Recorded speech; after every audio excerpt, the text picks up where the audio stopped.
मित्रांनो, ह्या जागतिक ट्रेड वॉर मध्येच भारताला एक आनंदाची बातमी ऍक्च्युली आजच्या कंडिशनला दिसतीये आणि ती म्हणजे 100 वर्षांमधून सापडलेली एक नवीन अपॉर्च्युनिटी.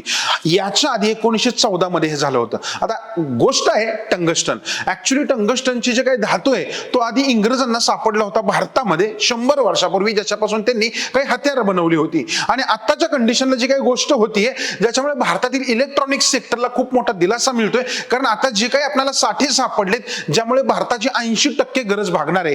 चीनवरील डिपेंडन्सी पण कमी होणार आहे याच्यामध्ये, कारण भारतामध्ये राजस्थानमधून जवळपास 14 मिलियन टन लिथियम मिळालाय, ज्याला आपण व्हाईट गोल्ड असं पण म्हणत असतो. 23 सप्टेंबर पासून 1 डिसेंबर पर्यंत याच्या खरेदीसाठी डॉक्युमेंट सबमिट करण्याचा कालावधी देण्यात आलाय गव्हर्नमेंटकडून. आणि त्याच्यानंतर ज्याच्यामुळे बेनिफिट होईल एनर्जी सेक्टर, इलेक्ट्रॉनिक्स सेक्टर मोठ्या प्रमाणामध्ये भारतामध्ये इंडिव्हिज्युअली ग्रो होऊ शकतात.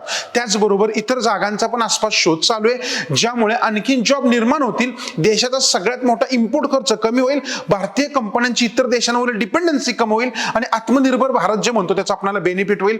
आणखीन महत्त्वाची गोष्ट म्हणजे electronic sector, mobile, EV, battery, laptop या सगळ्या गोष्टींमध्ये आपल्याला इंडिपेंडन्स होणं सोपं जाणार आहे आणि आपण नक्कीच हे करू शकतो. याच्या व्यतिरिक्त तुम्हाला काय वाटतं प्लीज कमेंट करायला विसरू नका.